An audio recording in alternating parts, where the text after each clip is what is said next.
C'est parti.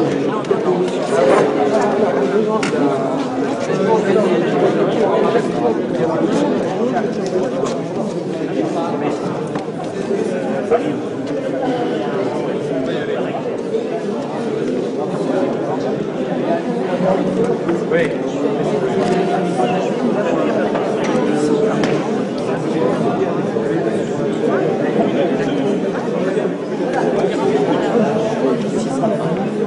Je vous propose de vous asseoir, on va commencer.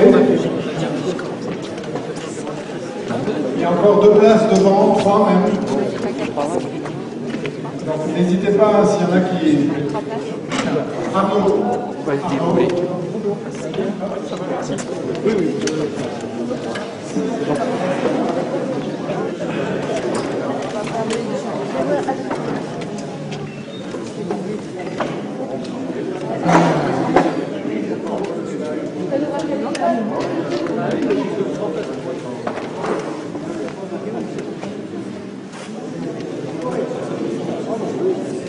Ça va étager après.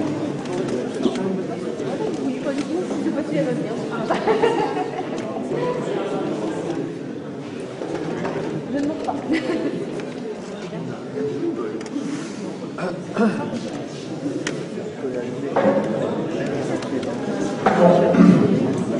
Bienvenue à l'abbaye de Londres. Alors avec Isabelle qui est où? Isabelle, qui n'est pas là. Ma femme et une de nos filles, donc un de nos enfants. On est très heureux de vous accueillir dans ce lieu que vous êtes les premiers à découvrir, puisque les visiteurs à partir du 1er mai, voilà, Isabelle qui ferme la porte, les visiteurs à partir du 1er mai prochain découvriront une charpente dont on va vous expliquer un petit peu l'histoire. Donc soyez les bienvenus ici. S'il y avait un titre à donner aux conférences que vous allez entendre, ça serait la fin du début, parce que vous allez voir, ça ne fait que commencer. On voudrait remercier de tout cœur le bureau, et à commencer par sa présidente Anne, et des autres membres du bureau également. Et voilà, il reste à leur passer la parole. On est ensemble pour 1 heure avant l'Assemblée générale ordinaire. Et puis merci aux personnalités qui ont la gentillesse de nous rejoindre. Je pense à un autant Crel qui est là, aux membres du conseil municipal de Londres, il y en a au moins 2, si je ne me suis pas trompé. Voilà, donc soyez encore une fois les bienvenus. Et je passe la parole à Anne Carragé, donc qui est la présidente de l'association.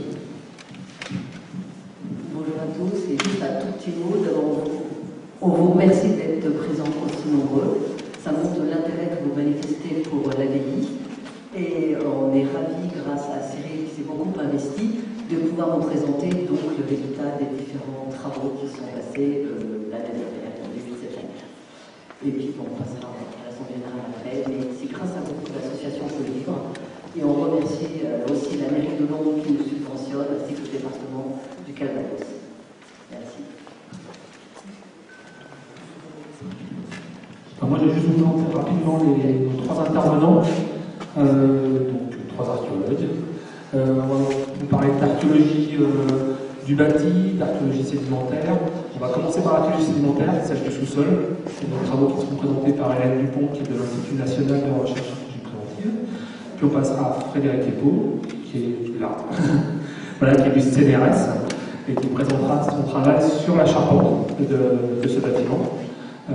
Et puis Géraldine Victoire finira, c'est ça, qui est de l'Université de Montpellier 3 et qui nous fera basculer un peu plus vers l'histoire de l'art et qui montrera le tout début de l'analyse des peintures murales qui ornent les murs et qu'on voit par endroits. On voit très bien ici, on voit un peu moins sur le côté, mais on croit qu'en fait il y a plein de choses à voir, on y voit là. Voilà.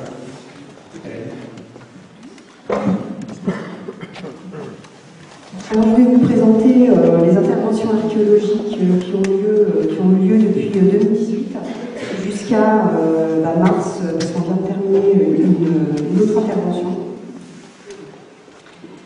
Alors d'abord, je vais vous présenter quand même, je pense que vous connaissez tous l'abbaye, mais je vais quand même vous présenter quelques dates, les grandes dates de l'abbaye.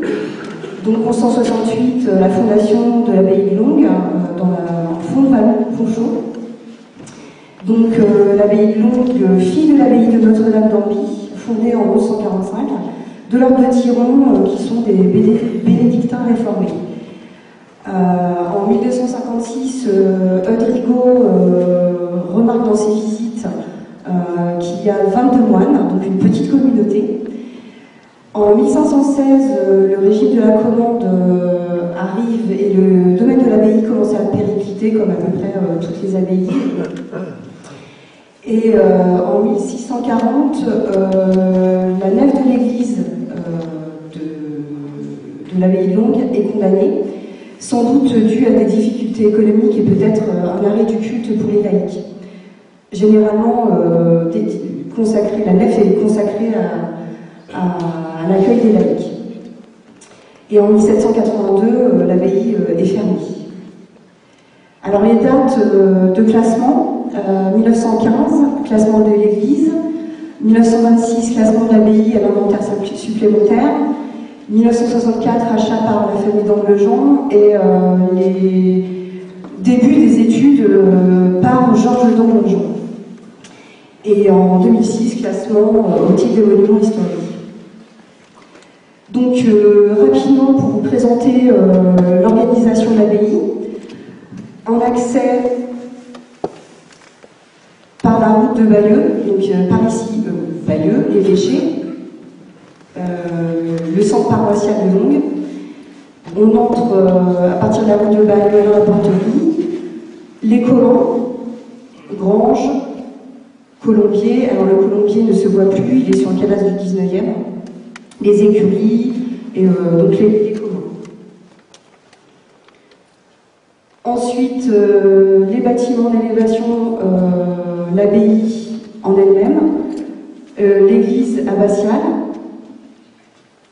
12-13e. Alors là, je simplifie.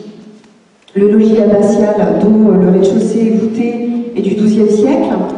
C'est un logis modifié au XIIIe siècle par le rajout d'une tourelle d'escalier, des ouvertures à l'étage différentes, et puis une façade modifiée au XVIIIe siècle.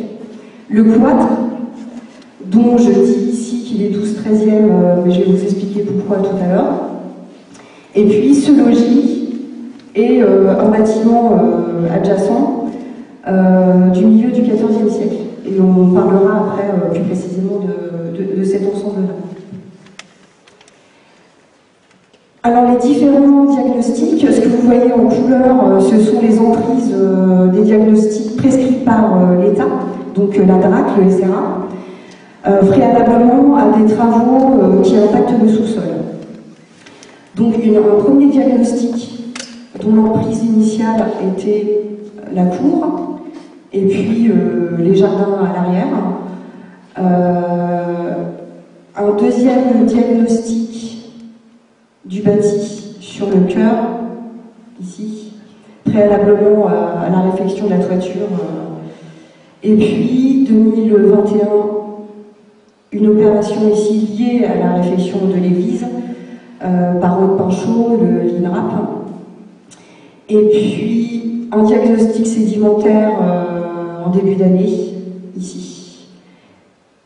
Et puis, alors, différentes études, déjà amorcées. L'étude de Jean-Baptiste Vincent, l'étude de l'hôtellerie, donc la charpente avec des analyses d'endroits chronologiques. Et puis, une première étude des peintures murales, que vous allez voir tout à l'heure. Et puis, surtout aussi, une étude du bâti par Mathilde Gardeux en 2016 dans le cadre de sa thèse. Alors, je vais vous présenter assez rapidement quelques résultats des diagnostics. Donc, le diagnostic de 2018, c'est 3 petits sondages qui ont permis de trouver, de dégager des différents sols de cours stratigraphiquement. Donc, il y en avait 3 ou 4, entre le Moyen-Âge et le XVIIIe siècle. Ensuite, une petite tranchée ici et une autre ici. Le dégagement de la démolition du mur, sans doute du cloître. Un mur ici, sans doute un mur d'un bâtiment contre le cloître. Et puis, ici, un mur qu'on voit encore en surface, mais dont on a fouillé les fondations que vous voyez ici. Et en fait, tout ça, c'est construit au XIIe siècle, 12-13e. Donc ce mur, il est antérieur à l'hôtellerie. Il est antérieur à l'hôtellerie. Et vous voyez un petit angle qui part sous le logis, donc vous voyez ici, et qui est construit après, mais qui est quand même construit, sa tranchée de fondation, et il y a beaucoup de céramique du XIIe siècle. Ensuite, l'opération sur le cœur de l'église abbatiale par Jean-Baptiste Vincent. Alors, je vous ai mis des photos pour vous montrer le principe. Donc, il a pu mettre en évidence une première phase de construction au XIIe, remaniée au XIIIe siècle. Alors, il passe par l'analyse morphologique des maçonneries. Voilà, il le met en évidence de cette manière. En fait, c'est une étude stratigraphique, mais des maçonneries. Et il dit dans son rapport qu'il a des indices montrant peut-être l'existence d'un bâtiment antérieur. Ensuite, il a fait des sondages dans les reins de voûte. Donc là, c'est le plan des combles de la toiture, enfin sous la toiture. Donc il a fait 3 petits sondages dans les reins de voûte. Le but, c'était retrouver du mobilier archéologique permettant de documenter la couverture, donc les ardoises. Donc il a trouvé 5 types d'ardoises différentes. Comprendre les liens structurels entre les maçonneries et restituer la morphologie de la charpente. Le diagnostic de 2021, ce ne sont pas que des petites taches de toutes les couleurs. Ce que vous voyez essentiellement, en fait, c'est des fossés de drainage, partout. Mais ce qui est intéressant, le plus intéressant dans le résultat de ce diagnostic, c'est la découverte de 15 sépultures que vous voyez ici, ici, ici, ici, et puis il y en a encore 2 autres ici, et encore ici. On a daté seulement 2 sépultures, mais ce sont des dates assez hautes. Une date 1040-1165, donc antérieure à la fondation de l'abbaye, et une autre date qui couvre quand même à peu près la même période, mais qui s'étend un petit peu plus tardivement sur l'extrême, et qui est peut-être contemporaine à la fondation de l'abbaye. Il y a une autre donnée intéressante, c'est que les sépultures qu'a trouvées Aude de Pinchot ont tendance, bon ça c'est moi qui le dis, ont tendance à être désaxées par rapport à l'orientation du chœur et du transept. C'est-à-dire qu'elles sont bien orientées est-ouest, mais elles sont désaxées normalement. De manière générale, les sépultures s'adaptent à l'orientation des murs proches d'elles. Et là, c'est vrai qu'elles sont assez désaxées. Les datations, plus cette donnée-là, on se demande quand même si cette aile sépulcrale ne serait pas antérieure à la construction du chœur. Et puis, il n'y a pas beaucoup de sépultures, ce qui est plutôt étrange. Je me demande quand même si la zone n'a pas été abandonnée assez vite à cause justement de la zone humide. C'est des questions. Alors toutes ces données posent la question d'une église peut-être antérieure. L'autre donnée qu'a découvert Aude Pinchot, ce sont des maçonneries de bâtiments. 2 ou 3 bâtiments, je crois qu'il y en a un autre ici, construits après l'abandon de l'espace funéraire. Alors par contre, la fonction de ces bâtiments, on ne le sait pas. Je vais vous montrer quelques photos. Donc, par exemple, ici, un bâtiment maçonné construit après les sépultures, donc ils sont recoupés ici. Elle a aussi mis en évidence les fondations d'un contrefort du chœur. Et puis quelques mobiliers archéologiques, je vous donne 2 exemples. Une tige de verre à jambe plutôt 16e. Et puis des bonnets, donc 13e et puis 16e siècle. Le diagnostic qu'on vient de terminer a eu 2 phases. Une première phase d'acquisition des données géoradar. Donc vous voyez cet outil Ce n'est pas une tondeuse, c'est un géoradar. Donc la méthode radar se base sur la propagation d'ondes radar dans le sol et la présence d'un vestige archéologique en dur crée un écho de l'onde mesurée en surface. Ce qui permet de cartographier finement les vestiges en dur qu'on peut détecter. Donc l'emprise a été celle, donc vous voyez ici le logis de l'abbé, le réfectoire des moines où on est, l'église. Donc en fait le passage est sur toutes les zones grises. Donc le géoradar fournit 14 tranches de lecture des amplitudes radar, entre 0 et 1,50 m de profondeur.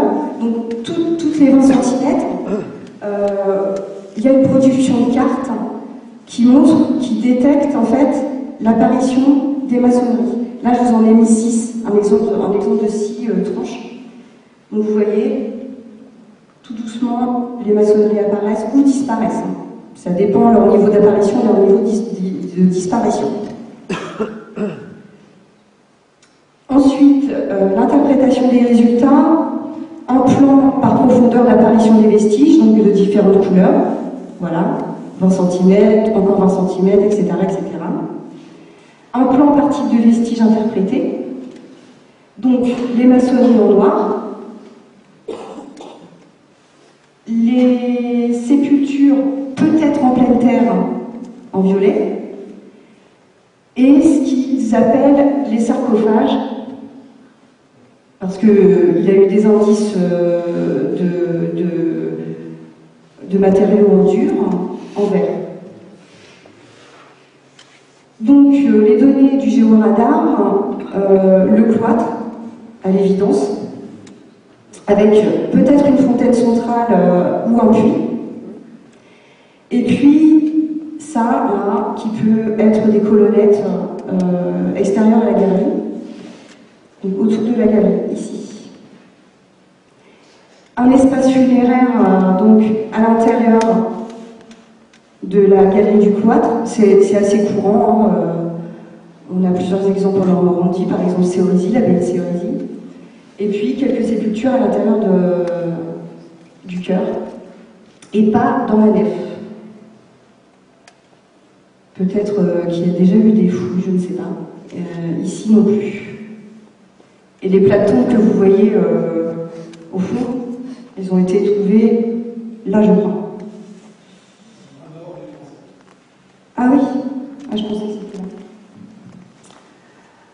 Et puis, des bâtiments, des pièces accolées à la galerie contre la galerie du cloître, et surtout le vrai tracé de la nef qui n'était pas forcément bien délimité. Et puis ce fameux mur que je vous ai montré tout à l'heure, que le géoradar a aperçu un peu plus loin. Et puis cette pièce.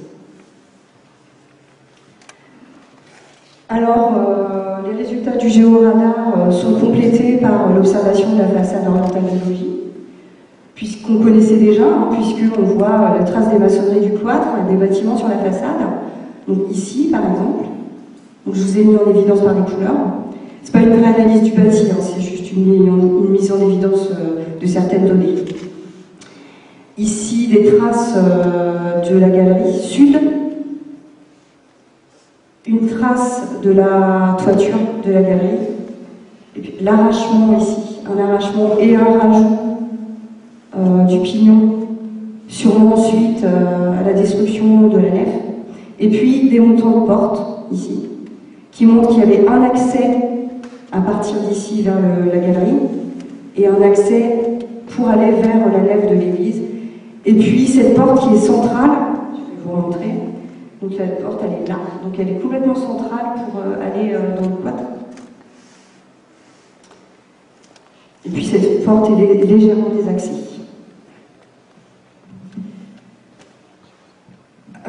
Donc ce sondage, ce diagnostic géoradar a été complété par des sondages sédimentaires en pied nord-est du logis, donc juste derrière, avec la découverte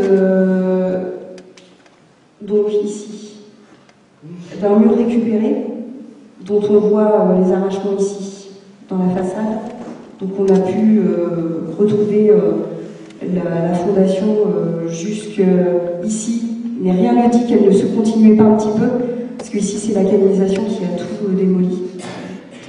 Avec une pièce ici, pavée, donc là il y a la préparation du sol, et puis un petit peu de pavage encore en calcaire, dallage calcaire.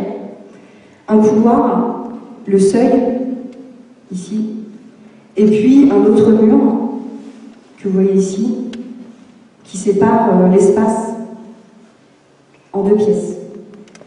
Et ici, une deuxième pièce en terre battue. Alors là, c'est de l'eau, ce n'est pas de la terre battue. Le sondage a été vite rempli, mais en fait, en fouillant, on s'est aperçu que c'était un sol de terre battue.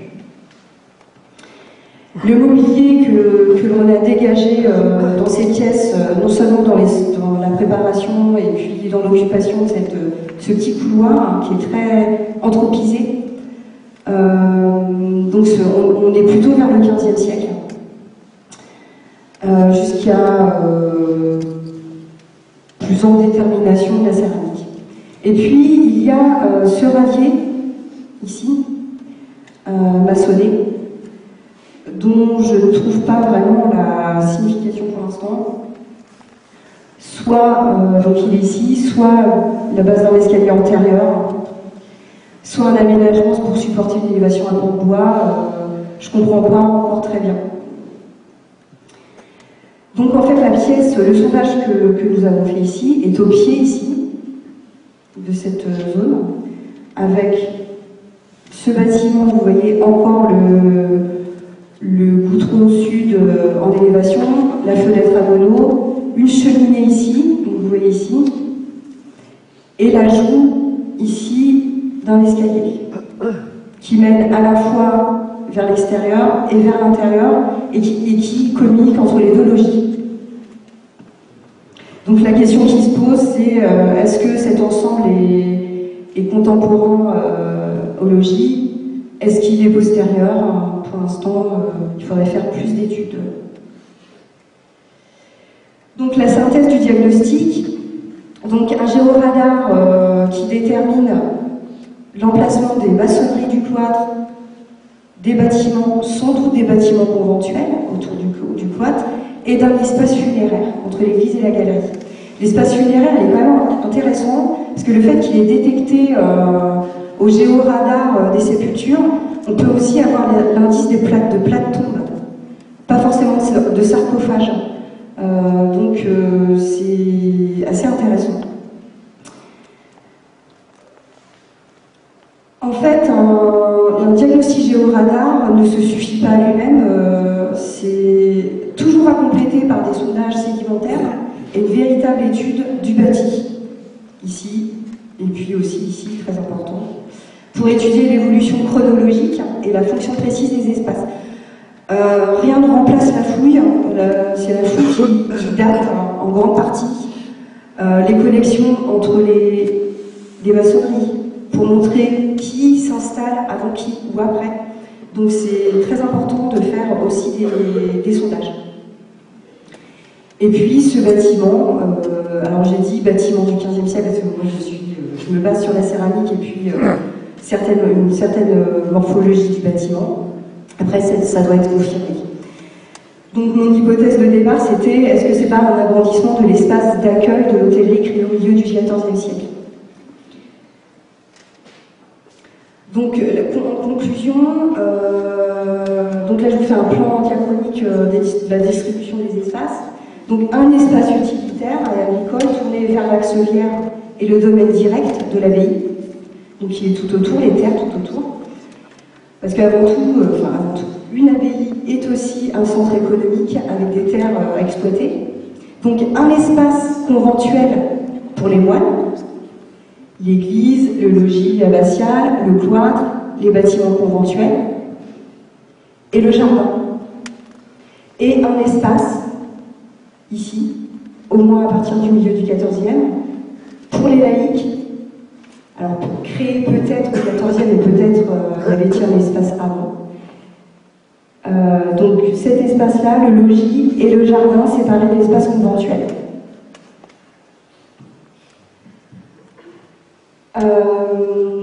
Il y a encore beaucoup de choses à faire, notamment les archives de l'abbaye, qui semblent avoir en grande partie disparu. Quand Jean-Baptiste Vincent a fait l'étude de l'église, Adrien Dubois, qui a fait l'étude documentaire, a découvert des liasses à exploiter. On se pose aussi, la question aussi des domaines directs et indirects de l'abbaye serait quand même intéressante à se poser. C'est-à-dire la possession de l'abbaye, qui est quand même un gros indice pour en comprendre la fonction, la grandeur et puis le rayonnement. Et aussi son lien avec l'abbaye d'Ambie, avec le domaine de l'abbaye d'Ambie. Est-ce que on a un édifice antérieur à l'église du XIIe siècle, donc la découverte d'un ensemble de sépultures peut-être antérieures à la fondation de l'abbaye, et l'étude du bâti le suggère. Et il y a quand même aussi la question de l'accueil dans les abbayes, donc cette hôtellerie. Il y a une coutume qui s'appelle la coutume du droit de gîte. C'est un droit d'hébergement perpétuel des donateurs, des petits et des grands seigneurs laïcs, donc des donateurs pour des abbayes, qui est supprimé normalement au milieu du XIIIe siècle par Grégoire IX, pour éviter la dégradation de la vie monastique. En vérité, d'éviter de mélanger les laïcs et les ecclésiastiques. On voit que les seigneurs n'y renoncent pas au début du XIVe, on a beaucoup d'indices, notamment à l'abbaye de Jumièges. Donc certaines abbayes font alors construire des logis d'accueil hors de leur enceinte. Donc, par exemple, le manoir du Ménil, dépendant de l'abbaye de Jumièges, qui a d'ailleurs un décor pas comparable à celui de Longues, qui est aussi du milieu du XIVe siècle.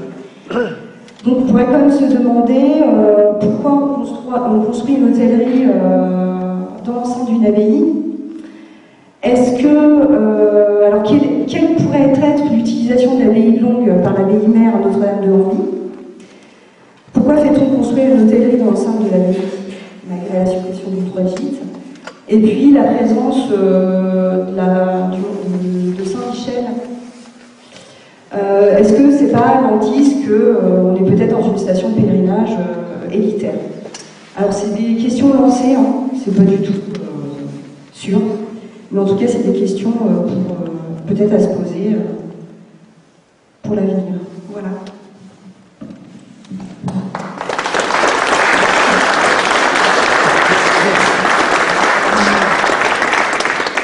Merci Hélène. Si vous voulez vous poser 2-3 questions à la fin de chaque communication, on pourra rediscuter encore à la fin si vous voulez. Si vous avez des questions à poser à Hélène, c'est le moment jamais. Personne, c'est que c'était clair. Parfait. Encore merci.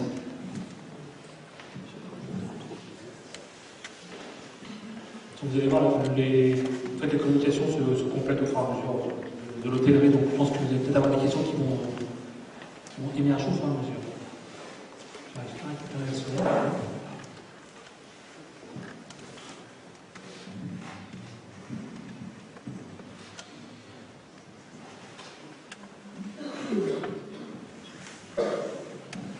Bonjour. Alors, je vais vous présenter une rapide étude qui a été faite sur la charpente et aussi après sur les maçonneries, puisqu'il y a eu des campagnes de relevés photographiques assez précises qui ont pu être réalisées. Donc, voilà. On va essayer de raccorder cette charpente, bien évidemment, avec ces supports pour comprendre l'évolution de cette structure. Alors, c'est une charpente qui est passée inaperçue jusqu'aux travaux de 2023. Et pour la petite histoire, c'est vrai que quand j'ai été contacté pour vous poser une question sur cette structure, d'entrée de jeu, il apparaissait que c'était quelque chose de très très remanié, visiblement quelque chose qui n'est pas très médiéval, mais ceci dit, il y avait des éléments, des petits indices qui étaient quand même assez intéressants, comme effectivement ces poteaux centraux que vous voyez qui sont sculptés. D'entrée de jeu, vous pouvez se dire, tiens, c'est des éléments médiévaux en réemploi, et puis À force de regarder cette structure, on s'apercevait quand même qu'il y avait des éléments assez intéressants, comme bien évidemment ces arcatures, mais bon, ces fermes arquées sont des choses qu'on observe encore jusqu'au XVIIe siècle. Et effectivement, on aurait pu supposer que cette charpente était une sorte de fantaisie du XVIIe et XVIIIe siècle, comme on peut le voir dans certains logis. Sauf que, en regardant un peu plus près, quand il y a eu les échafaudages, eh bien, on s'apercevait que très vite, on avait des choses assez intrigantes, comme ces pièces longitudinales arquées qui définissent une sorte d'arcature en plein cintre. Et ça, c'est quand même des choses qu'on n'observe pas du tout à l'époque moderne, et même pour la période médiévale, qui sont quand même relativement rares. Donc déjà, ça commençait à sentir bon, on va dire. Et puis, surtout, c'est que... voilà.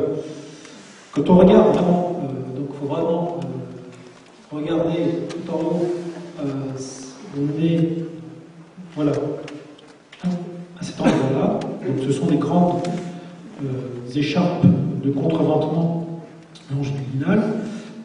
Quand on regarde les assemblages à la fêtière, ici, je vais y arriver, voilà, on voit des assemblages à mi-bois, ici. Et d'ailleurs, cette pièce-là, a été déposée, elle est posée sur la table là-bas, donc vous pouvez le voir tout à l'heure. Et ce type d'assemblage, sont des assemblages qui disparaissent en général au XIIIe siècle. On peut en voir encore un petit peu au XIVe siècle, mais vraiment, ce sont des reliquats de techniques du XIIe, XIIIe siècle. Et bon, d'entrée de jeu, là on n'était plus dans une charpente d'époque moderne, mais très certainement dans une charpente médiévale. Ce qui fait que les analyses dendrochronologiques ont été engagées et donc c'est une technique de datation qui permet de dater l'abattage des bois grâce à l'étude des cernes de croissance du chêne, c'est une charpente en chêne, et ça a permis d'aboutir à des dates quand même assez intéressantes, puisque l'essentiel de la charpente, donc vous voyez donc ici en bleu, date du XIVe siècle, donc entre 1334 et 1351. Alors, le problème, c'est que ces analyses dendrochronologiques vont devoir être complétées, parce qu'on peut avoir une datation à l'année près. Parce que ici, on a beaucoup de bois avec de l'aubier. Donc, l'aubier, c'est vraiment les derniers cernes de croissance du bois. Et en faisant des prélèvements de ces derniers cernes, on peut vraiment avoir l'abattage à l'année près, voire parfois à la saison près. Donc, il s'avère que l'essentiel de cette structure date du XIVe siècle. Donc, visiblement, d'après les analyses d'Andro, on est plus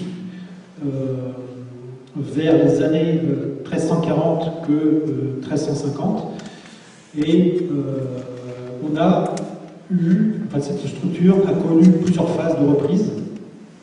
Donc, je ne sais pas si vous distinguez bien les couleurs sur ce dépôt, mais en fait, l'extrémité de cette charpente, donc de l'autre côté, du côté du pignon ouest, la dernière travée a été entièrement reprise, mais de façon presque identique. Vous apercevez aussi que les deux extrémités de la charpente ont été amputées. Donc là, on voit très bien, visiblement, là, il manque une ferme. Et là aussi, donc je vais y revenir tout à l'heure. Et troisième reprise, bien attestée, cette fois-ci qui n'est pas datée par l'ordre chronologique, qui est datée grâce à un millésime qui est gravé sur le bois, c'est la base de toute la charpente. Donc vous voyez tous les entraits que vous voyez là, ça c'est une charpente en plan. La plupart des entrées ont été remplacées au XVIIe siècle, de même que les sablières et aussi l'ensemble du chevronnage, c'est-à-dire toutes les pièces de bois verticales qui portent l'intérieur de l'ouverture avec les pannes. Donc ce sont les pièces, je montrerai ça dans la prochaine vidéo. Donc une dernière phase d'époque moderne. Donc en fait, ce qui est intéressant, c'est cette dernière travée. On a une reprise qui a testé avec cette amputation de la ferme, justement, contre ces partures. Alors, on va pouvoir en discuter tout à l'heure sur justement tout ce phasage chronologique assez complexe. on a une charpente avec des amputations qui semblent s'articuler avec cette campagne de couvrement pictural sur l'ensemble des murs.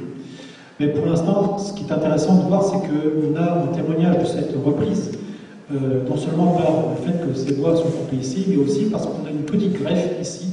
Donc je vous invite à regarder un peu mieux, même si cette greffe, visiblement, là, je le constate, a été aussi remplacée récemment, là, lors de ces travaux, mais vous avez ici, du coup, une petite greffe qui témoigne bien de l'amputation de cette ferme, puisque la panne que vous avez ici, donc cette pièce de bois, est reposée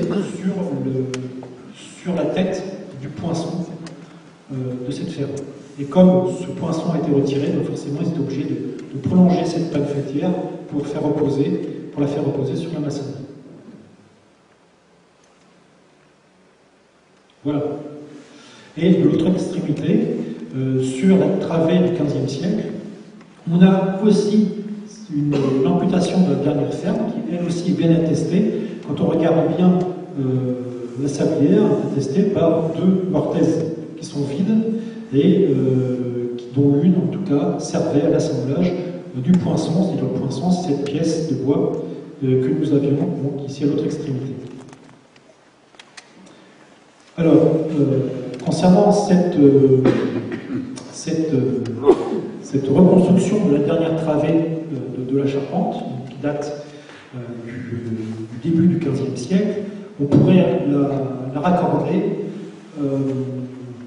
à visiblement une grosse reprise du bâtiment, donc à la même époque, hein, au début du XVe siècle, et qui toucherait la reconstruction du pignon quasiment en entier, avec aussi la reprise du mur sud, dont on voit bien les reprises et les coutures stratigraphiques de la maçonnerie à l'extérieur. À l'intérieur, c'est un peu plus difficile puisqu'on a des enduits, mais on a du coup, voilà.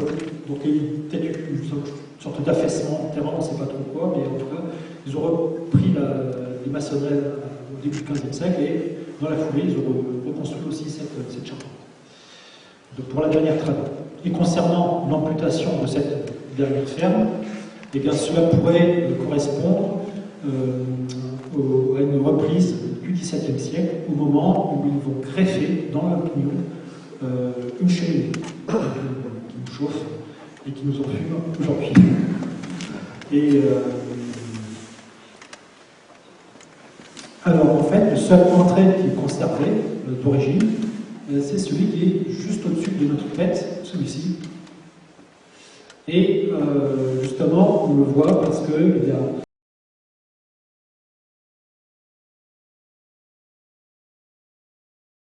alors, il n'a pas été prélevé, pardon, gros, mais on a des petites moulurations que l'on ne voit pas sur tous les autres entrées, une qualité d'équarrissage aussi qui est typiquement médiévale. Et puis, il y a aussi des traces de peinture qui recouvrent cette pièce de bois, donc qui semble attester qu'effectivement, cette entrée était d'origine. Alors, concernant cette charpente, on voit la partie du XIVe siècle et en vert ce qui a été rajouté au XVIIe siècle. Donc en fait, il s'agissait au XVIIe siècle de remplacer tout le chevronnage et de rehausser légèrement, enfin de radoucir la pente en la rehaussant légèrement, mais en conservant malgré tout les arbalétriers. Donc les arbalétriers, ce sont ces grandes pièces de bois. Donc en fait, la restitution de cette structure est assez facile, parce qu'elle est quasiment presque complète. Donc on a ce qu'on appelle un système à ferme et panne, c'est-à-dire qu'on a à peu près tous les 3 mètres des fermes. Donc les fermes, c'est cette structure triangulaire qui est constituée d'une entrée à la base de 2 arbalétriers qui portent des pannes. Les pannes sont ces grandes pièces longitudinales qui sont ici et qui vont porter les chevrons. Voilà, c'est un type de structure qui est assez connu dès le XIIIe siècle, mais en tout cas, ce type de structure de charpente, où on a à l'intérieur de ces fermes des jambes de force courbes complété par ce qu'on appelle des faux aisseliers, ici, qui sont courbes aussi, et qui dessinent un arc en plein cintre. Ce type de structure, en fait, on appelle ça une charpente armoricaine. Je vais y revenir tout à l'heure. Parce qu'en fait, c'est un type de charpente qui est assez typique du massif armoricain. Bon, là, on est vraiment à la limite de ce massif. Mais en tout cas, pour le bassin parisien, c'est des structures qui sont relativement rares, sauf à partir du XVIe, XVIIe siècle. En tout cas, pour la période médiévale, c'est quand même quelque chose qui est relativement rare. Voire même, en tout cas pour la Normandie, c'est peut-être même un des premiers exemples, un des plus anciens, puisque on en a pour le XVe siècle, XVIe, on a quelques témoignages, peut-être, ils ne sont pas encore datés du XIVe siècle, mais en tout cas celle-ci elle est bien attestée. Alors, ce qui fait son originalité, c'est surtout dans le sens longitudinal, ces éléments courbent aussi. Et ça, c'est vraiment une rareté. Je crois que même c'est dans l'Unicum, il n'y a pas d'autres exemples.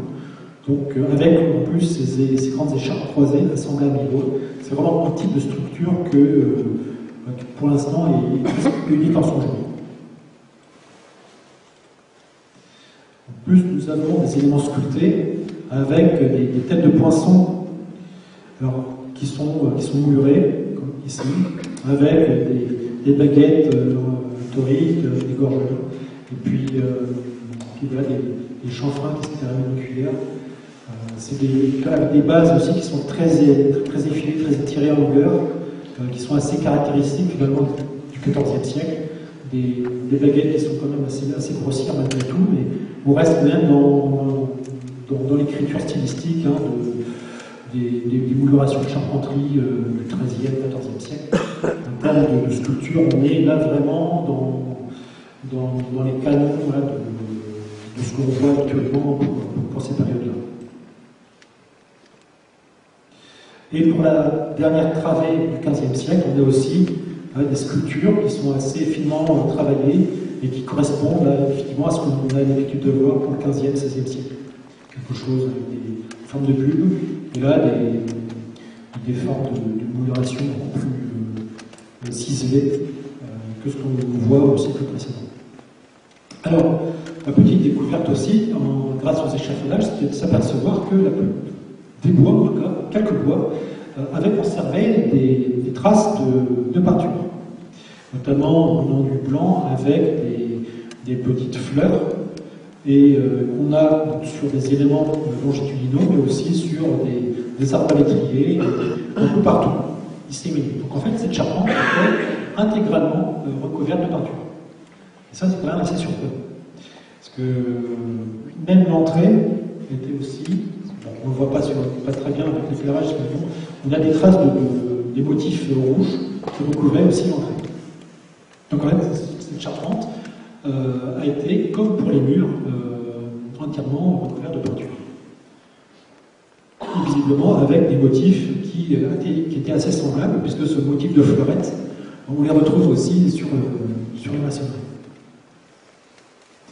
Alors le relevé des marques d'assemblage confirme l'amputation de la charpente de sa première ferme ici, puisque les fermes ont une numérotation sérielle qui commençait à 1, ici au niveau du pignon, 2, 3, 4, 5, 6, etc. Et on va aller jusqu'à 8.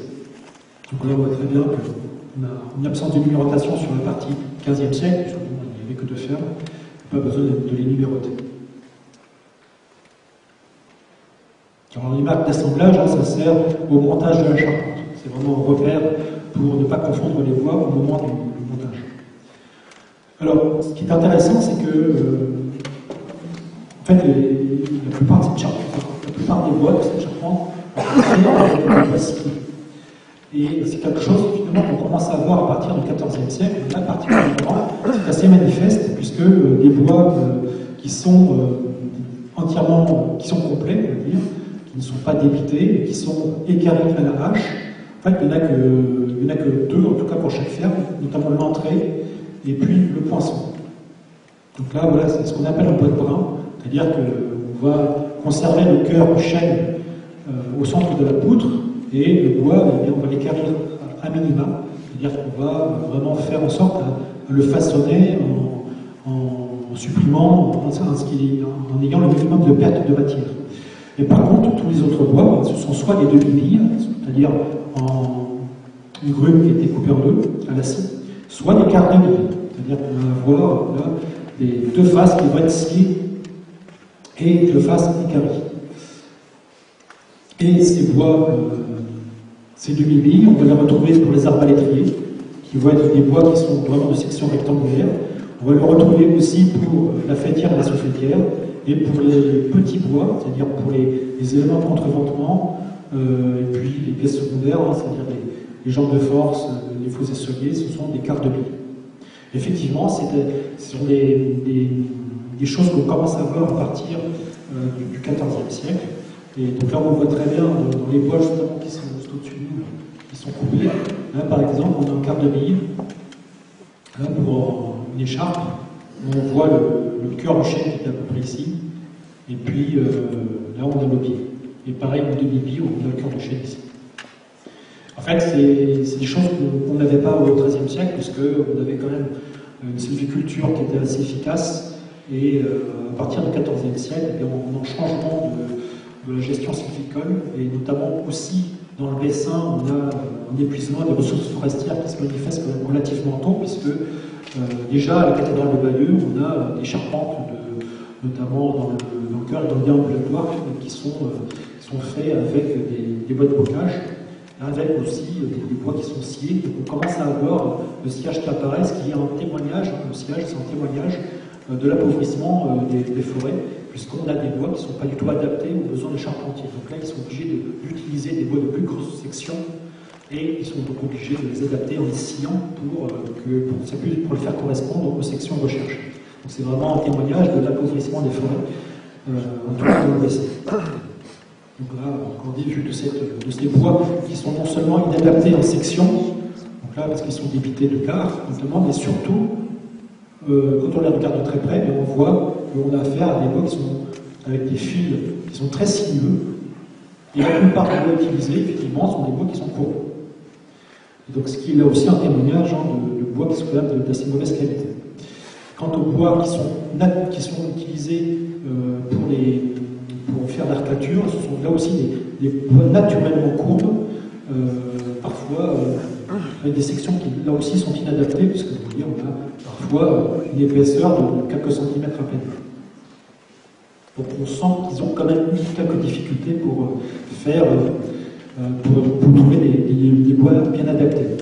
Alors je reviens à cette idée de charpente armoricaine, puisque cette charpente que nous avons ici se raccorde à une famille de charpentes que l'on voit dans le massif armoricain. Alors c'est Olivier Corentin qui a fait une grosse étude sur ces charpentes en Bretagne, et c'est une famille de structures qui apparaît dès le XIVe siècle, on n'en a pas en fait avant le XIVe siècle, et qui semblent être adaptées justement à des terroirs où on a très peu de points de qualité. Puisque c'est une structure qui est très économe en assemblage, en bois d'œuvre, et qui permet d'utiliser vraiment des gros bois que l'on peut scier en deux pour faire notamment les arbalétriers. Donc ce sont des bois qui sont effectivement de section rectangulaire, et ce sont des charpentes en général qui sont sculptées et peintes. En Bretagne, vous avez beaucoup de charpentes de ce type, qui sont donc des charpentes armoricaines, où on retrouve cette arcature à l'intérieur de la ferme, et qui sont généralement peintes. Et justement, en Bretagne, dans le massif armoricain, jusqu'ici dans le Bessin, on a justement ce qu'on appelle des trognes. Ce sont des bois de bocage qui sont très mous, qui servent justement pour faire ces charpentes, puisque en fait, il n'y a quasiment plus de forêt.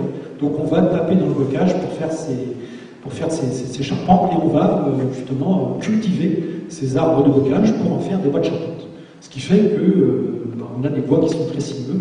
Justement, au XVIIe siècle, ici, notamment des bois que nous avons au niveau des grosses familles, mais sur les nœuds. Vous voyez, ce sont des bois qui sont très sinueux et avec énormément de nœuds. Et ça, c'est justement lié au recépage. C'est lié au... je ne me rappelle plus du terme, mais en fait, on va l'élagage. Voilà, on va élaguer ces bois régulièrement pour pouvoir récolter du bois de chauffage et in fine, ce sont des bois qu'on va utiliser dans la charpenterie. Donc c'est quelque chose qui était du coup déjà en usage ici dès le XIVe siècle. Alors pour la phase d'époque moderne, on a un bois qui est millésimé, enfin c'est pas tout à fait un millésime, en tout cas c'est une date, donc on a en 6, en 1, en 6, en 7, en 8 avec 2 initiales qui pourraient, alors c'est qu'une hypothèse, hein, mais qui pourraient dater cette phase d'époque moderne, puisque effectivement c'était une reprise de la charpente qui corrèle parfaitement avec l'époque moderne. On a aussi une autre inscription qui correspond en fait à une marque de marchand, donc c'est quelque chose d'assez classique pour l'époque moderne. Je vais évoquer assez rapidement aussi les relevés qui ont pu être faits sur la maçonnerie. Alors, pour commencer, ce pignon qui est assez intéressant, puisque je ne sais pas si vous le voyez sur relevé, mais on voit très très bien ici le négatif sur ce pignon, dans le pignon plus ancien. Donc, en regardant sur celui-ci, donc on voit très bien. Alors, on ne voit pas très bien le point rouge. Non, on ne voit plus. Voilà. Puis, je suis désolé pour après, mais voilà, en fait, voilà, on devine, bon, du coup, ça va être sûr. On devine le négatif dans le pignon plus ancien. Je ne sais pas si vous voyez. Avec ici, donc on a des pierres d'enchaînage d'angle qui est assez manifeste derrière ici, derrière ce paravent, et qui témoigne d'un bâtiment qui était à l'intérieur avec une hotte de cheminée qui appartiendrait à cet espace. Voici. Ah, voilà. Donc, avec cette hotte de cheminée, on verra par la suite que cette hotte est encore en fonctionnement au moment de la reconstruction du XIVe siècle. Ce qui est intéressant, ce qui est très important ici, c'est de noter ce corbeau. On a aussi ce qui est important de noter, c'est cette cloison, ce négatif de cloison que nous avons ici, avec aussi là des négatifs de l'emprise dans le plafond qui correspond au plafond du XIVe siècle. On a aussi ce qu'il faut noter, c'est là, mais ça c'est Jérémy qui va vous en parler, des traces de non-nu peint qui correspondent à cette phase antérieure qui pourrait très bien coller avec du XIIIe siècle. Alors, voilà une proposition de restitution de la volumétrie de ce bâtiment-là, où on a donc là visiblement le mur peut-être du XIIIe siècle qui correspondrait à l'emplacement du mur actuel. Donc là, la restitution du mur d'après le chaînage d'angle qui est encore apparent. Et puis, donc, alors, bien évidemment, la longueur de cet édifice, on n'en sait strictement rien, là, il faudra faire des sondages. Ce qui est intéressant, c'est que, bon, en tout cas, on a une reprise de cette maçonnerie ici. Alors, ce qui n'apparaît pas ici, c'est que là, on a visiblement, on voit très bien ici, en chaînage d'angle aussi, pour une petite porte qui servirait à communiquer avec l'espace derrière le pignon.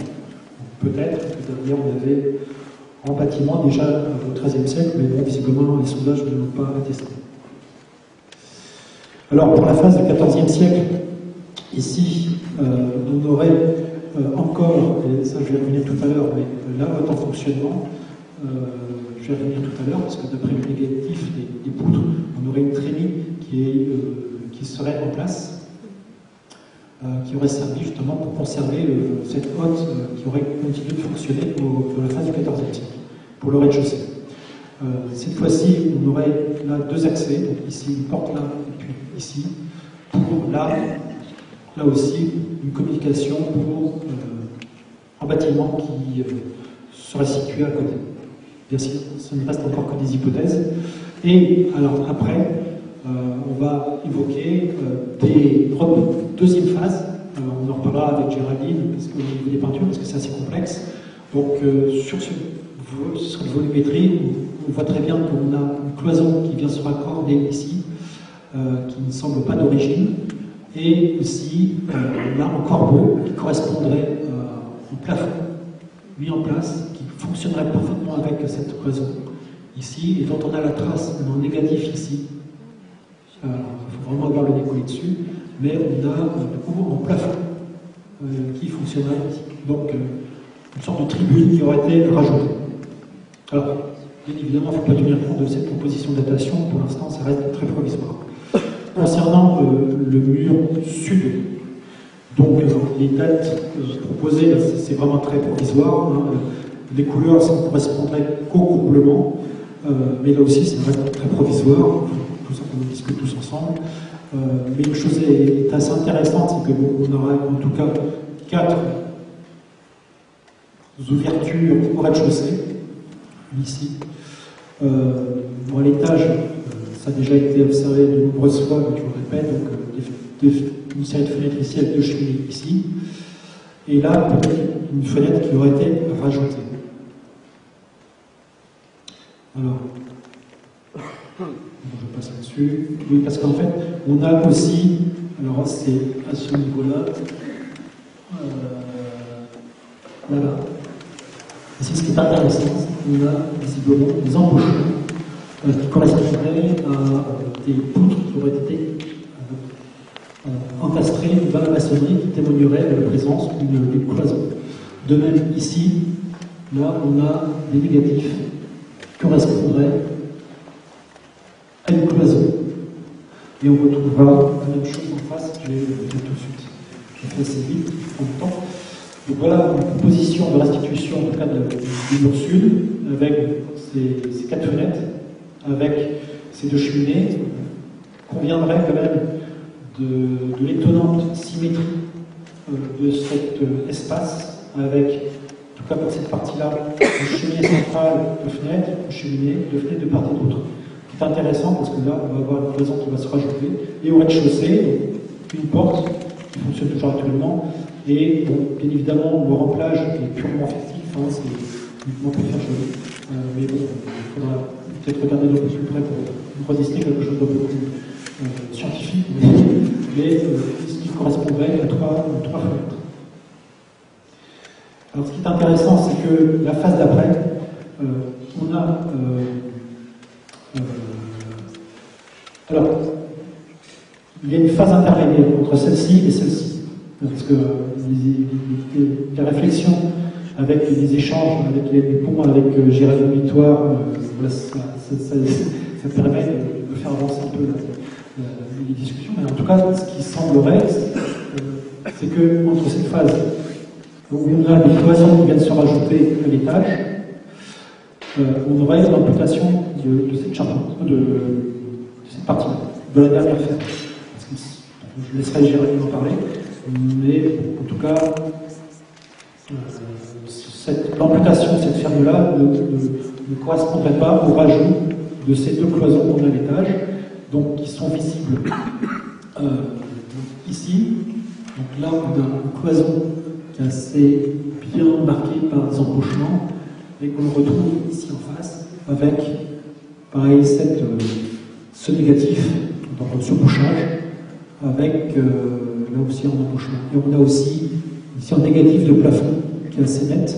On le voit très bien quand on a vraiment le nez collé dessus.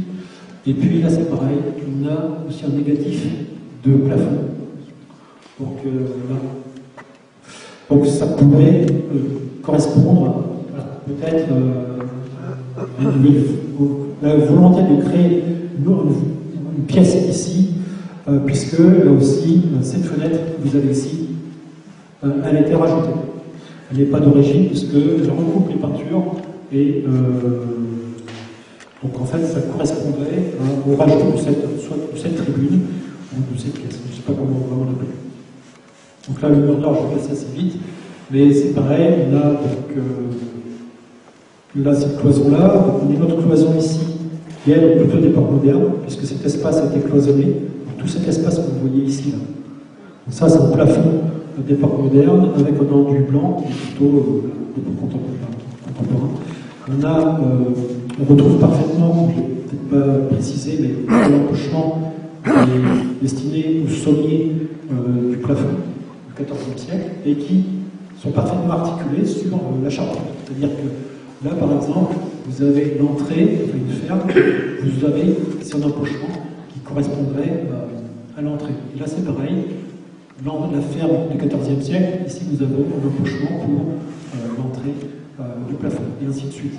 À chaque fois, on a vraiment une très bonne articulation entre les sommiers et la charpente du courant.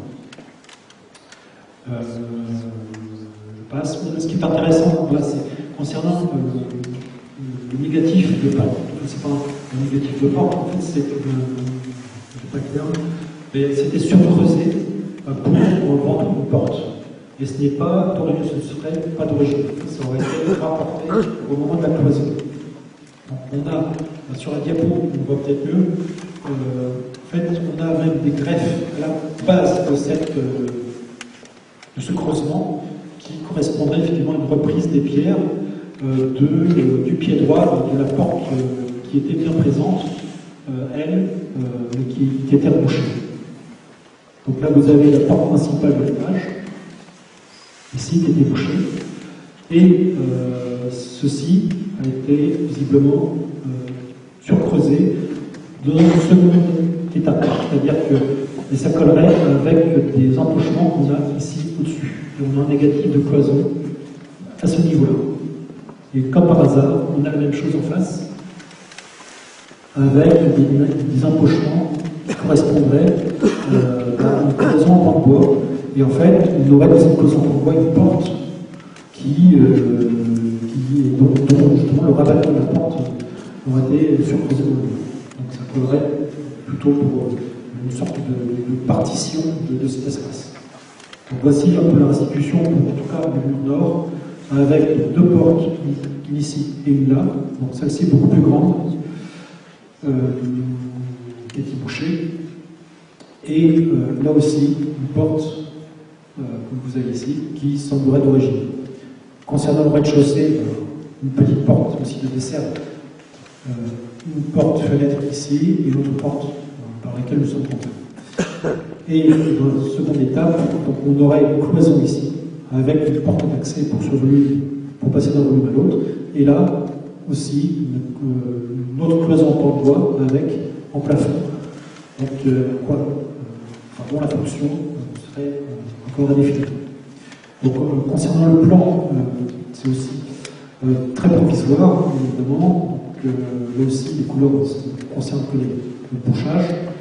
Donc, la plupart des bouchages sont plutôt des portes modernes ou contemporaines.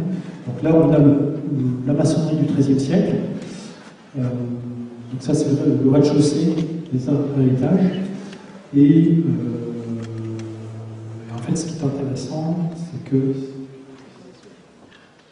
donc là, on a partie du XIVe siècle avec l'emplacement ici du plafonnement et là de la charpente avec deux portes. Donc en fait, ces deux portes posent vraiment question sur l'accessibilité par l'extérieur de cet espace. Là, le pignon, visiblement, il aurait pu être ouvert par une fenêtre, puisque on aurait, là aussi, on aurait pu essayer de confirmer un peu plus. On peut avoir un tout petit peu plus de temps, mais visiblement, quand cette fenêtre a été recréée au milieu du XXe siècle, on a malgré tout à l'intérieur quelques pierres qui semblent beaucoup plus anciennes que l'époque médiévale. Ça pourrait être une reprise un peu identique. Mais bon, en tout cas, ce serait une fenêtre de toute façon du XVe siècle, puisque tout le monde a été perdu. Et enfin, je termine là-dessus, c'est donc cette proposition de restitution de la circulation à l'étage avec cette cloison centrale qui permet de départager deux espaces étrangement parfaitement identiques avec cette cheminée centrale et deux fenêtres. Donc comme si que dès l'origine, dès le XIVe siècle, en fait, ils avaient prévu cette compartimentation. Et en tout cas ici, donc, le rajout de cette cloison pour un espace ouvert par cette fenêtre, éclairé par cette fenêtre, et du coup une sorte de petit sas ici, donc avec un accès qui donnerait vers le bâtiment de l'autre côté, avec bien évidemment peut-être une porte par ici, donc tout ça, ça reste bien évidemment à définir, avec un escalier peut-être pour la tribune. Donc une tribune qui, pourquoi pas, pourrait servir à observer donc plus près les peintures. Ça, la question reste ouverte. Et puis, j'ai peu le temps de développer détail du raisonnement pour expliquer que en fait, cette hotte était encore en fonctionnement au XIVe siècle, mais visiblement, d'après les engravures que nous avons pour les embauches pour mettre le solivage dans le charpente, dans la maçonnerie, on aurait cette cheminée qui aurait été aussi contemporaine du fonctionnement au XIVe siècle de cet espace. Je vais passer dessus, parce que j'ai déjà dépassé mon temps de parole.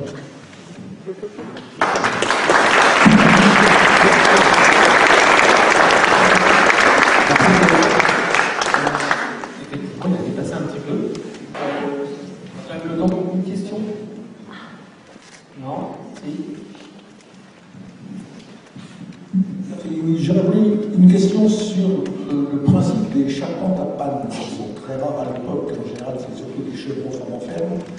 Est-ce que le système des pannes sont d'origine, ou est-ce qu'il y avait, comme souvent tous les 2 pieds, des fermes intermédiaires avec le même dessin, mais sans entraide? C'est vraiment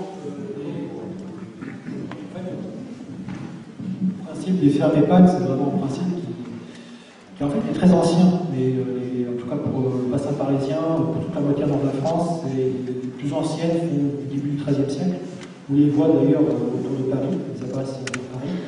Mais on pense que le système existait bien antérieurement, mais on n'a pas les témoins qui sont concernés. Mais on n'a pas de ferme secondaire entre les deux.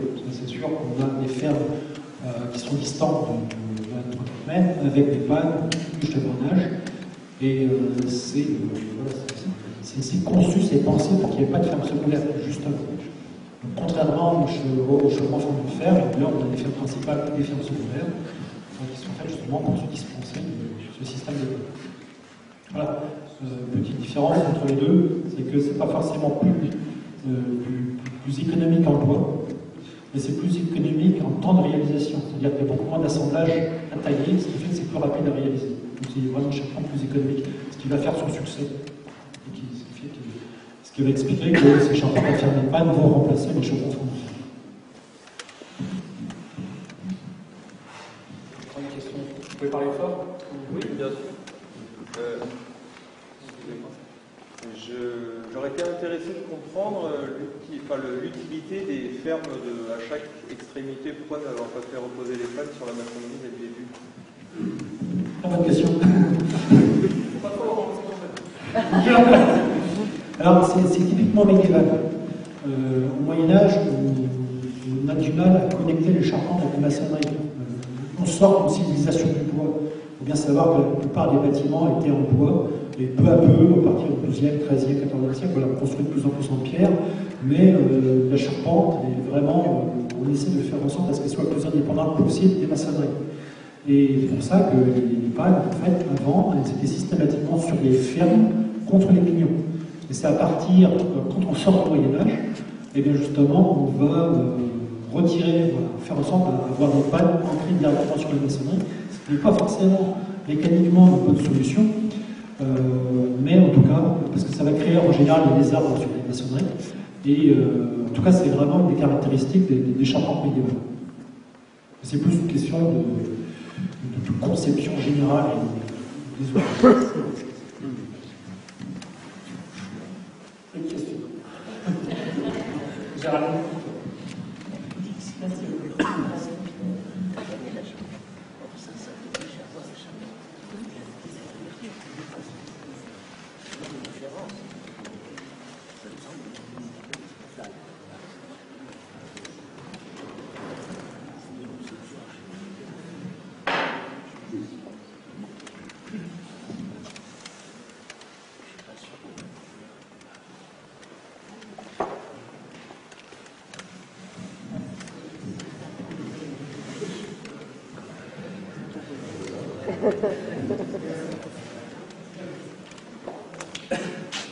Alors voilà, bon, eh bien, mais je trouve que pas je suis arrivée ici à Longues, dans cette région, la Normandie, qui n'est pas mon aire d'études actuelle, mais qui est quand même celle de ma naissance. Parce que Frédéric Descaux, que vous venez d'écouter, m'avait parlé de cette magnifique peinture qui était visible grâce à l'échafaudage, que nous pouvions observer de après, et qui lui posait le problème qu'il vous expliquait tout à l'heure. Dans la mesure où cette charpente a été amputée d'un morceau, et que cette amputation semblait avoir été faite pour permettre à la peinture de se déployer sur le pignon, eh bien, il voulait savoir de quand pouvait dater l'exécution du décor peint. C'était la question initiale et la raison pour laquelle je suis arrivée. J'ai donc eu effectivement le privilège de venir observer cette peinture l'été dernier, donc lorsque l'intérieur était échappé. Entre-temps, une photogrammétrie a été faite, une photogrammétrie sur l'intérieur, je vous montre deux, vous avez déjà un petit peu vu tout à l'heure, donc le mur nord. Cette photogrammétrie va nous permettre un travail de précision qui n'aurait pas été envisageable autrement.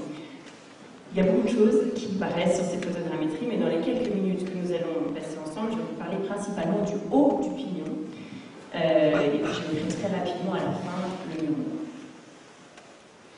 C'est donc cette partie qui nous amène à un magnifique rayon de soleil qui amène sur l'écran. Heureusement qu'on est sous la peinture. Ce pignon présente deux scènes figurées, placées côte à côte.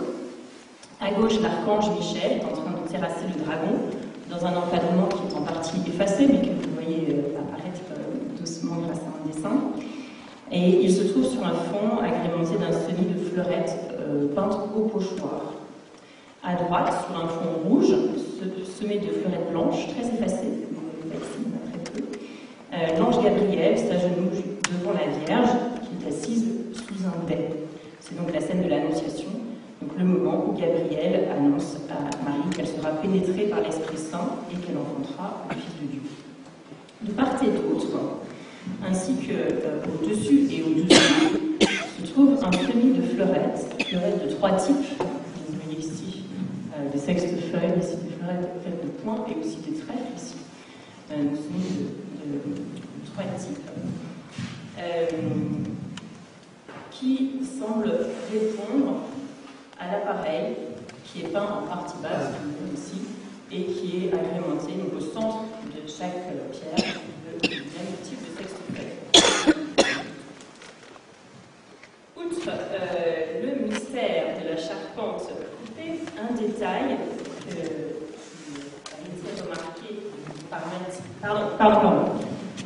qui avait été remarqué par Mathilde Gardeux, qui a fait une partie de sa thèse ici, à l'époque évidemment où le volume n'était pas échappé, pose vraiment question. Alors, ce que vous voyez ici, en fait, c'est une fleurette, une sextefeuille ici, qui est coupée par le cadre de l'Annonciation. Vu de loin, évidemment, il semblait donc que les scènes avaient été exécutées après le semis de fleurettes et qu'elles appartenaient donc à une phase plus tardive. Et pour couronner le tout, le type de fleurette qui est utilisé en fond du Saint-Michel est très différent de celui qui est tout autour, et généralement les historiens de l'art placent plutôt ce type de semis, donc fabriqué avec l'aide d'un pochoir, plutôt vers la fin du XIVe siècle et au XVe siècle, alors que ce type ici de motif peint à main levée est très courant au XIIIe et XIVe siècle. On avait donc tous les éléments pour penser qu'il y avait là deux décors successifs. Alors d'un point de vue technique, le décor a été... Ça sent bizarre. Alors le soleil normand, écoutez, quand j'habite à Montpellier, je suis contente de voir le soleil normand. Bon, vous allez être obligé de me croire sur parole. Bon, d'un point de vue technique, ce décor a été appliqué en plusieurs couches successives. D'abord un enduit de sable et d'huile chaude qui a servi à lisser le parement. Ensuite un badigeon blanc, un badigeon de chaux, qui est appliqué assez grossièrement par endroits. C'est ça que je voulais vous montrer ici. Et ce badigeon de chaux a servi donc de support aux différentes couches picturales qui ont été effectuées à base d'ocre, de différentes ocres. Donc jaune ou brun en passant par différentes teintes d'ocre. Et ces peintures ont été appliquées très vraisemblablement à sec. Il ne s'agit donc pas ici d'une fresque. Je prends quelques minutes pour reparler de ça. Le terme fresque désigne une technique particulière de peinture murale qui a été utilisée principalement dans l'Antiquité et puis ensuite à partir de la Renaissance, mais assez peu au Moyen-Âge, un petit peu, assez peu. Et en fait, dans la technique de la fresque, on applique les couches picturales sur un enduit qui est encore humide, qui est encore frais, et donc en italien, ça a beaucoup été utilisé, on parle de peinture a fresco, donc sur un enduit frais. C'est ce terme a fresco qui a donné le terme de fresque en français. Ici, alors, nous éviterons ce terme puisqu'il s'agit d'une peinture qui a été appliquée à sec, a secco en italien, et donc il vaut mieux utiliser le terme plus générique de peinture murale.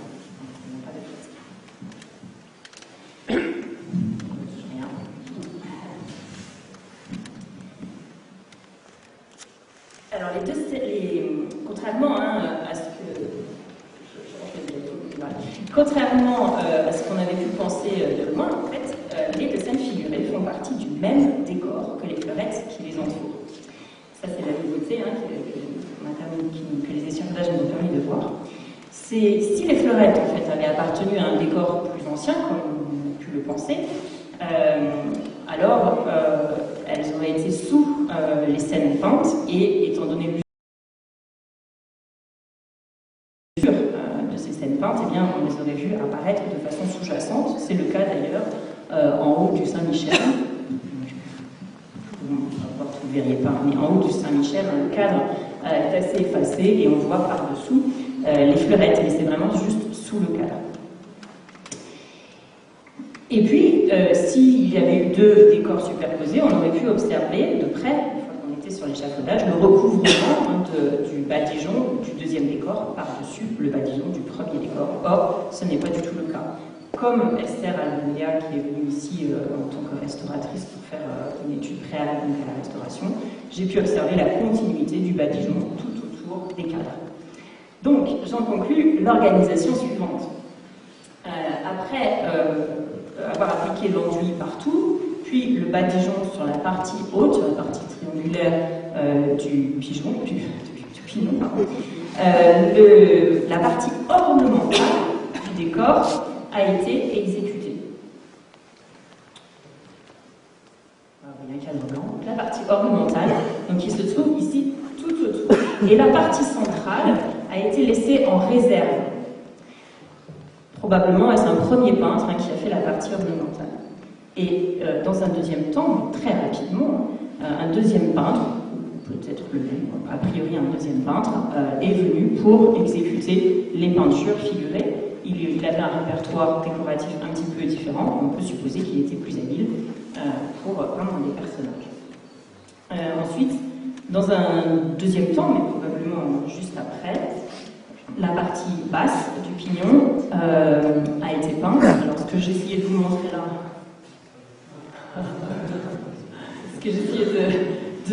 là, en fait, c'est pas très grave si vous l'avez.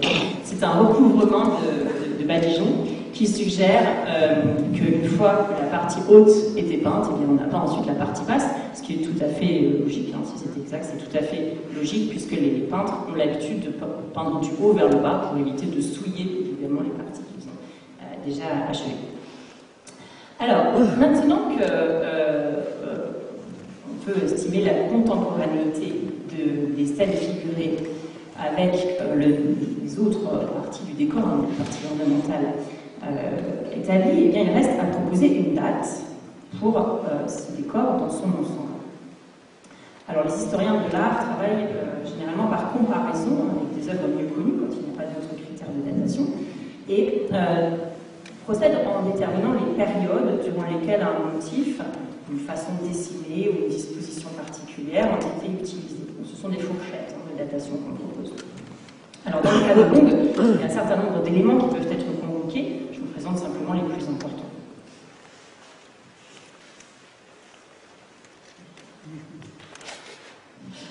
Globalement, c'est formidable de faire une conférence sur les peintures qu'on appelle. En fait, on les voit, elles sont là. Oui, mais ce sont surtout les comparaisons qui sont importantes.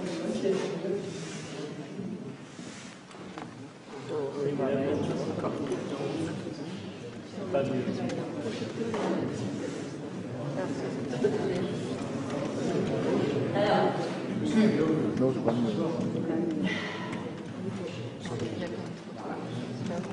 non mais le soleil va tourner si je parle assez longtemps.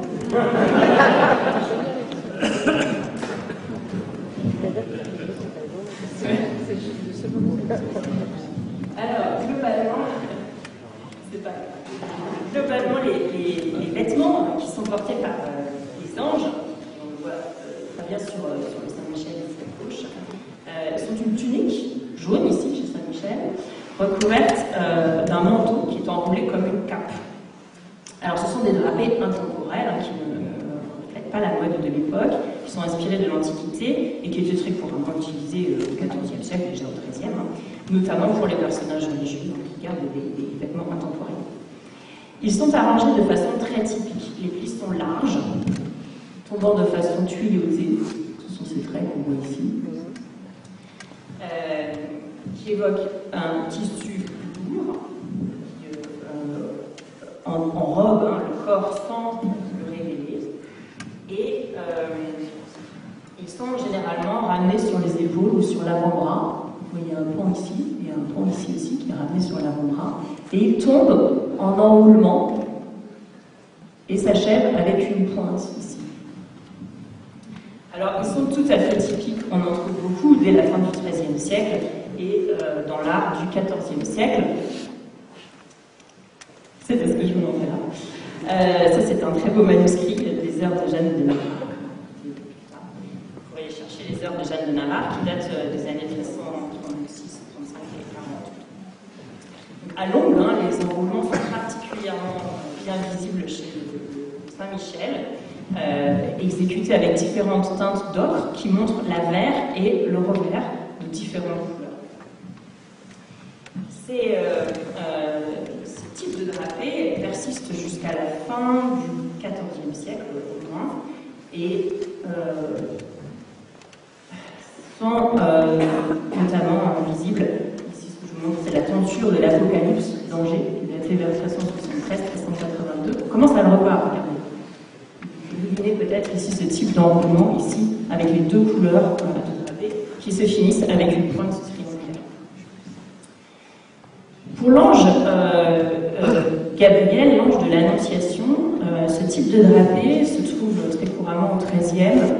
Ce que vous voyez ici un peu à gauche, c'est un manuscrit du milieu du XIVe siècle. Est-ce que vous voyez quelque chose? Oui. Donc ici avec ces types d'enroulés. Mais en fait, à la fin du XIVe, 1390, 1400, l'ange Gabriel ne porte plus ce genre de costume, il porte plutôt un manteau à manches, que vous auriez pu voir ici. Donc l'ange de Longue ici porte encore cet enroulé. Alors vous l'auriez mieux vu avec le dessin, mais en fait ici il a un grand pan de vêtements qui se finit aussi avec une pointe et qui correspond tout à fait à cette façon de faire, donc qui disparaît vers la dernière décennie du XIVe siècle. Un autre élément qu'on peut convoquer, ce sont les cheveux blonds des anges qui sont disposés régulièrement autour du visage, qui sont très répandus là aussi dès le XIIIe siècle et qui perdurent jusqu'à la fin du XIVe siècle et puis ensuite qui disparaissent. Alors, vous voyez quelques images, voilà, ici les Heures de Jeanne de Navarre, ce sont ces boucles très régulièrement posées autour du visage avec une tête un peu bouffante, donc il y en avait deux autres à droite. À partir de la fin du XIVe siècle, les anges ont les cheveux plaqués par un ruban, ici, vous voyez ou pas? Oui.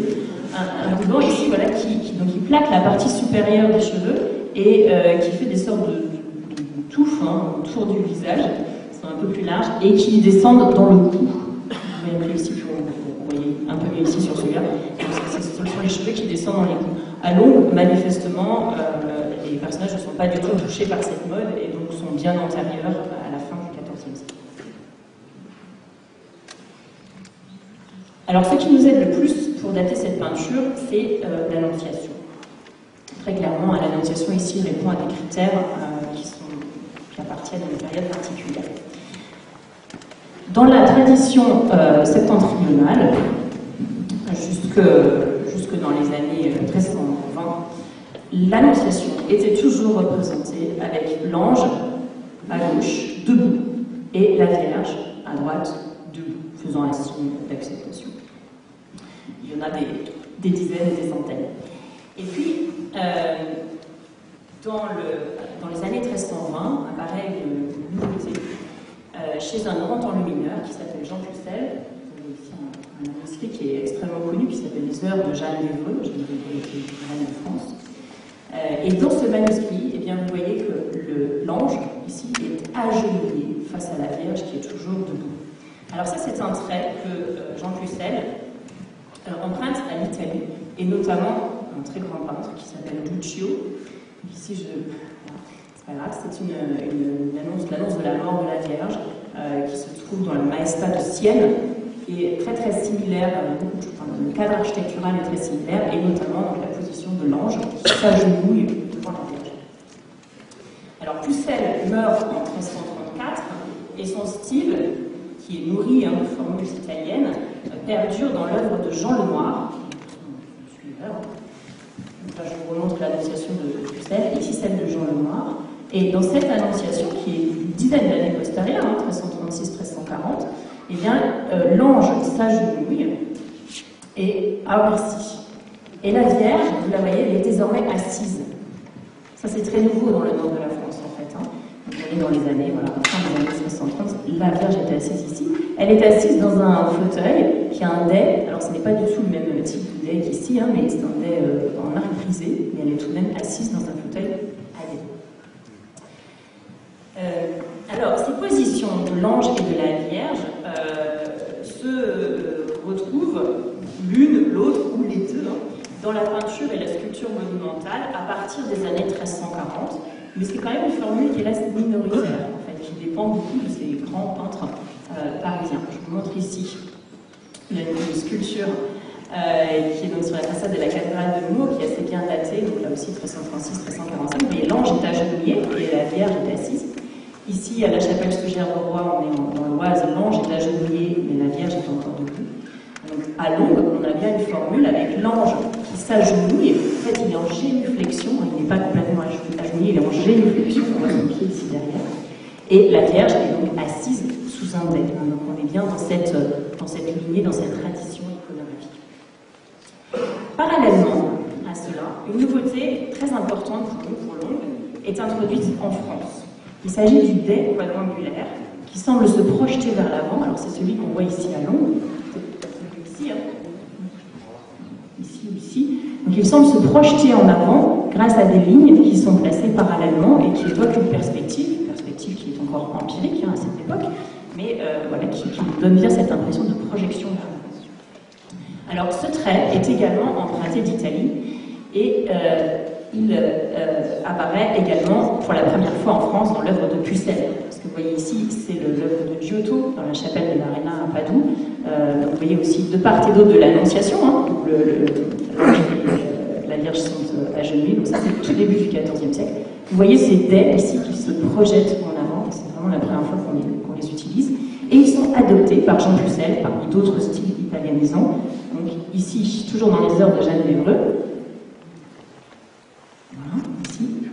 Et ici, dans un autre manuscrit de Jean Pucelle, donc le Bréviaire de Belleville, je ne sais pas si vous le voyez là, j'avais eu des beaux ovales, mais voilà, ici, c'est ce dé qui se projette.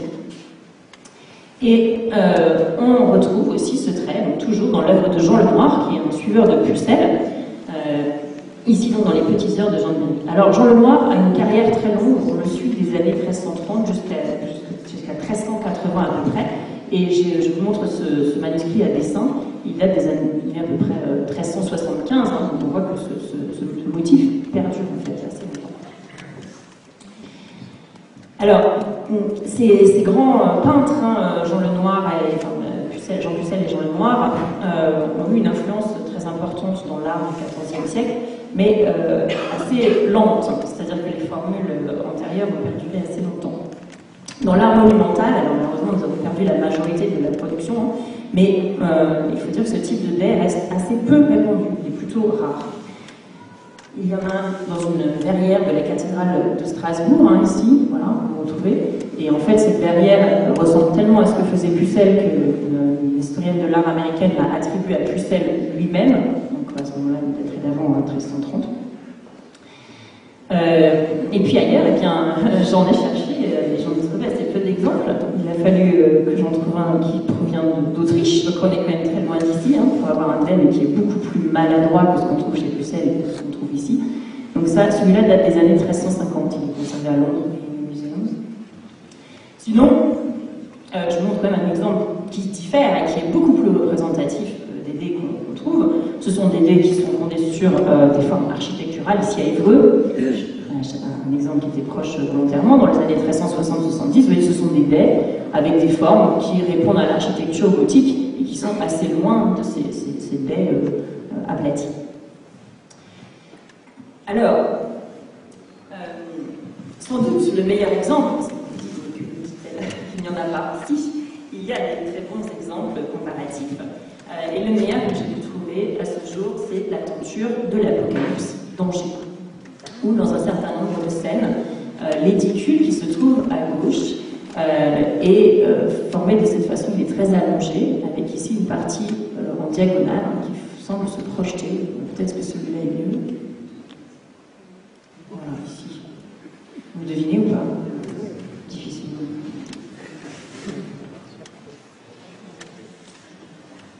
Voilà, c'est vraiment ce type de dé, vous voyez ici, qui est fait de la même façon d'un point de vue de la construction, de la profondeur et de la structure, que ce qu'on trouve ici à l'ombre, au-dessus de la Vierge. Alors, la tenture de l'Apocalypse d'Angers, qui est datée à peu près entre 1373 et 1382 ou plus tard, plutôt 1380, a été fabriquée sur les cartons d'un peintre très connu qui s'appelle Jean Bondol, Jean Héritier de Bruges, qui était le peintre du roi Charles V. Et il a exécuté la tenture de l'Apocalypse d'Angers pour le frère du roi, le duc d'Angers. C'est une œuvre qui est assez comparable en fait, à ce qu'on trouve à Londres. Outre les dés, on pourrait aussi comparer les proportions allongées des personnages. Je vous montre ici un ange qui est aussi allongé. On trouve aussi les lèvres drapées. Celui-là, je vous montre tout à l'heure. Non, c'est pas celui-là, je vous montre un autre. Les drapés qui s'enroulent ici. Alors, on ne peut pas dire que ce soit exactement le même style, c'est à peu près la même période. Dans la tenture, les personnages sont particulièrement expressifs, ils ont les cheveux ébouriffés, ce qui n'est pas le cas ici.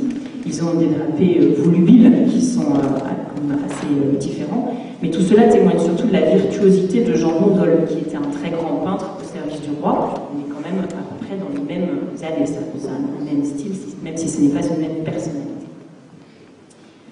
Alors, la peinture de Longue, néanmoins, encore pardon, un élément que j'ai failli vous montrer, qu'on peut comparer à la tenture de l'Apocalypse, c'est la façon dont le démon avec lequel Michel se bat a des ailes ici, qui sont nues et membranées comme des ailes chauve-souris en fait, et qu'on retrouve aussi ici dans la tapisserie, dans la tenture de l'Apocalypse d'Angers.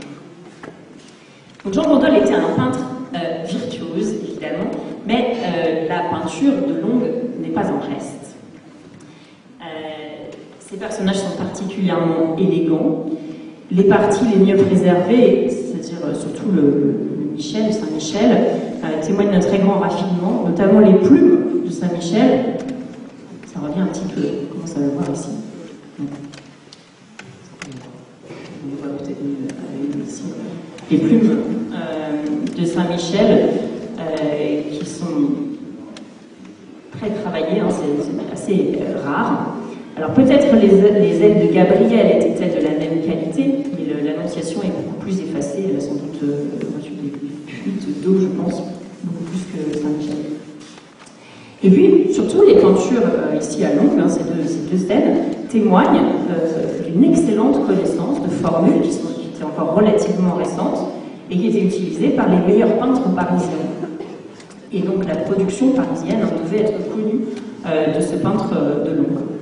En tout cas, ces quelques comparaisons invitent à situer le décor du Pignon à peu près, hein, entre 1360 et 1380. Certainement pas après 1380, mais j'ai du mal aussi à le mettre avant 1360, simplement parce que ce type de dais reste très rare. Alors, si ces peintures datent bien de 1360-80, eh bien, il faut aussi penser que la charpente a été coupée à peu près à cette époque-là, ici, hein, donc au moment où la peinture a été exécutée. Alors, qu'est-ce que ça veut dire? Ça veut dire que pendant une génération à peu près, entre 1340 et, on va dire, 1360 ou plus tôt, hein, les murs de ce volume sont restés sans décor peint. On peut supposer quand même qu'ils avaient été enduits, et peut-être la première couche d'enduit était contemporaine de la construction. Dans quel cas, le peintre serait venu simplement appliquer un badigeon qui aurait été le support de la peinture. Alors, cette datation pourra sans doute être affinée, précisée, confortée ou modifiée grâce à l'étude des autres murs qui sont eux aussi peints, alors principalement avec un décor ornemental, mais aussi avec quelques scènes figurées. On distingue assez mal du bas, mais je vous ferai un petit teaser pour l'année prochaine. Donc elle se situe ici. Une, probablement deux, parce qu'il y a une séparation au milieu. Ici, donc tout là-bas. Pour l'instant, non identifié, très effacé. Et puis, il y a un grand cadre, ici, qui comporte au moins une scène, mais peut-être deux. Où, là, on peut en distinguer un petit peu plus. Alors, je vous montre une image avec des couleurs modifiées, qui a été faite par Frédéric Lippot. Donc, ici, la composition que vous allez voir un peu plus en détail. Ah oui, vous commencez à y voir quelque chose. Non? Alors, regardez, on peut distinguer quatre arbres. Un arbre ici, un autre ici, un troisième, et un quatrième, on ne voit vraiment pas. Ici, ce que vous voyez bien sûr, ce sont des chevaux en train de paître. Le reconnaissez? Et ici, un animal qui est de face. Ah oui, qui a dit ça? Oh, bravo, un bon point. Un cerf, regardez avec ses doigts, ici, et ici les pattes, donc on le voit de face. Alors sur les couleurs modifiées, on ne voit pas ce qui se passe entre les bois du cerf.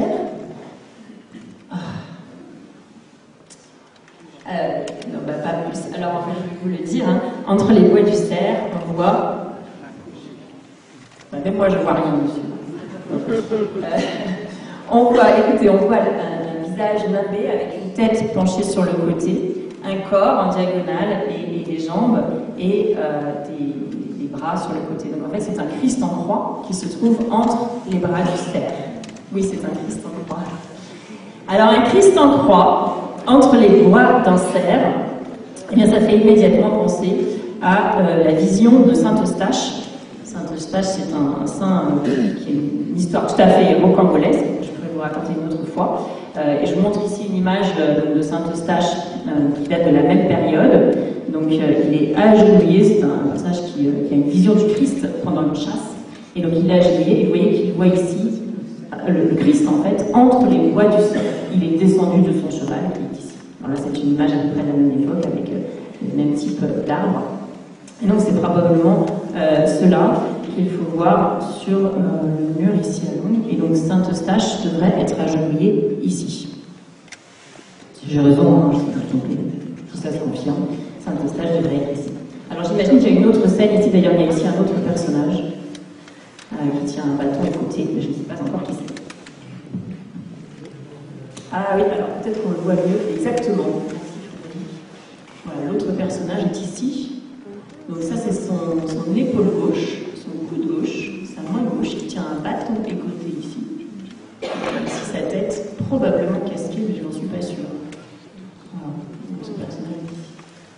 Alors on voit mieux les arbres ici. Il y en a un ici, il y en a un ici. Derrière le cheval, un troisième ici, derrière le cheval, et un quatrième ici.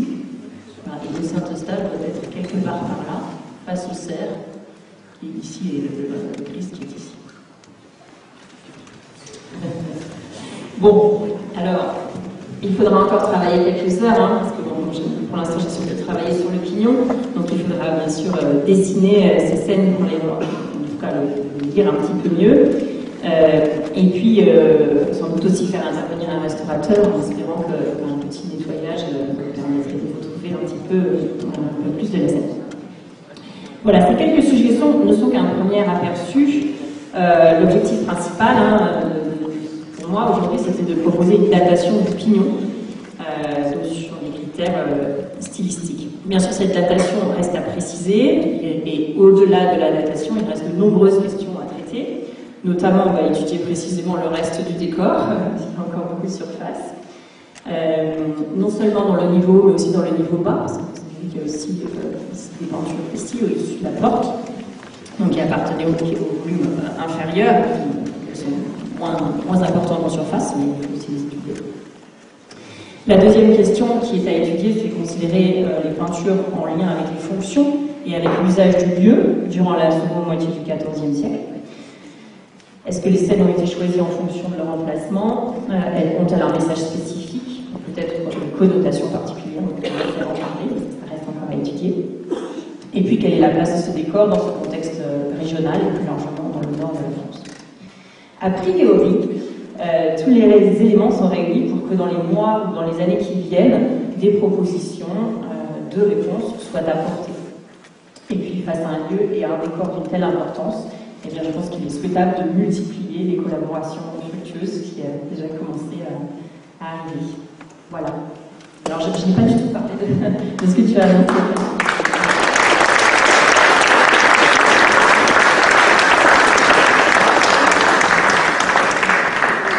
Merci. On est très en retard. Si vous voulez, il y a encore une question. Non?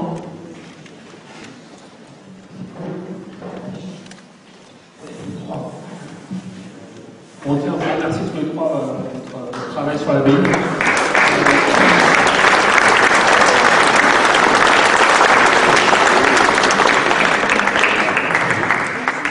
Donc, petit cadeau local et alcoolisé. Donc, comme l'a dit Géraldine en fin de présentation, on espère bien qu'au début en fait, d'un travail plus approfondi encore sur l'abbaye, sur l'hôtellerie, bien sûr, mais pas que, sur les autres bâtiments aussi. Donc, c'est une mission qu'on a actuellement avec le service régional de l'archéologie, avec la DRAC. Donc, voilà, j'espère qu'on aura d'autres présentations à vous faire avec moins de soleil. Pour mieux voir. Et voilà, désolé de la présence du soleil, pourtant il y en a que beaucoup aujourd'hui.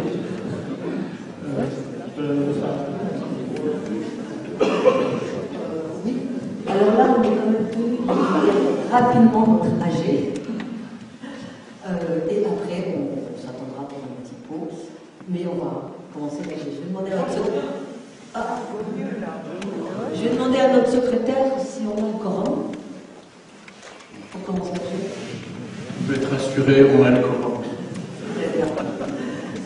Alors, le premier point à l'ordre du jour, c'est donc le rapport moral. L'année dernière, donc, compte tenu que ce bâtiment était en restauration, nous avons uniquement organisé le 6 août un cinéma en plein air. On a projeté un homme et une femme. Il y a eu environ 80 personnes, c'était très sympathique. Nous avons. Qu'est-ce qu'on a fait d'autre?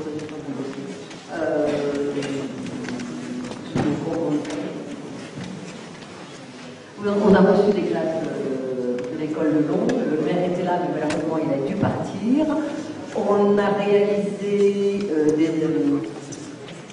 des affichettes, des dossiers de visite en bilingue. On a réalisé un visionnage par un drone pour regarder tous les travaux de toute la charpente qui sont visibles sur la chaîne YouTube. Voilà ce qu'on a fait. Et on a aussi fait réaliser début 2024 donc la photogrammétrie, dont vous avez vu les résultats ici. Et nous comptons continuer sur 2024 les études, notamment continuer l'inspection géoradar de l'extérieur, à l'extérieur du cloître et derrière le bâtiment abbatial. Et on projette d'organiser le 17 juillet un concert à la cathédrale. Monsieur Double, qui est dans notre conseil d'administration, nous fait l'honneur de jouer. Et donc on compte sur vous le 17 juillet à 21h à la cathédrale. On vous confirmera bien sûr par mail. Et nous projetons d'organiser en septembre une conférence avec l'association des abbayes normandes pour en fait replacer l'abbaye de Londres dans le cadre des abbayes normandes de façon plus générale, qui sera suivi d'un